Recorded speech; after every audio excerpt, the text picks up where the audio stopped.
என்ன வரம் கேட்கிறார் தெரியுமா? பிறருக்கு சிந்த கண்ணீர் கொடுங்கள், பிறருக்காக சிந்துவதற்கு எனக்கு கண்ணீர் கொடுங்கள், எமக்கு சிந்த வியர்வை கொடுங்கள். நான் சிந்துவதற்கு எனக்கு வியர்வை கூட, உழைக்கின்ற சக்தி எனக்கு கொடு, அதே நேரத்திலே இரக்க குணத்தை எனக்கு கொடு என்று இறைவனிடத்திலே தேவனிடத்திலே கேட்கின்றார் வரம். இன்னொன்று கேட்கிறார், தாங்க முடிந்த தோல்வி கொடுங்கள், தாங்க முடிந்த தோல்வி கொடுங்கள். தோல்வி வந்தா கூட எடை போட்டு தான் வாங்க,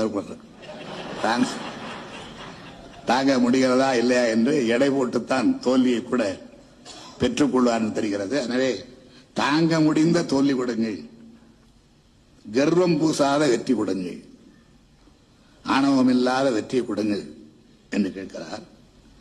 இன்னொன்று நான் மிகவும் ரசித்த வரிகள். அவர் கேட்ட வரத்தில் எல்லோரும் சிரிக்கின்ற வாழ்வு கொடுங்கள். சிரிக்கின்ற என்பதற்கு இங்கே எல்லோரும் மகிழ்கின்ற என்று எடுத்துக்கொள்ள வேண்டும்.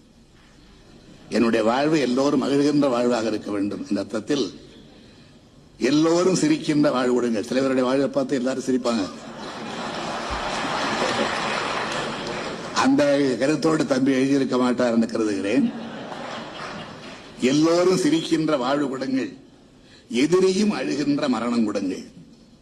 தம்பி, அதைத்தான் நான் யாசிக்கின்றேன் என்பதை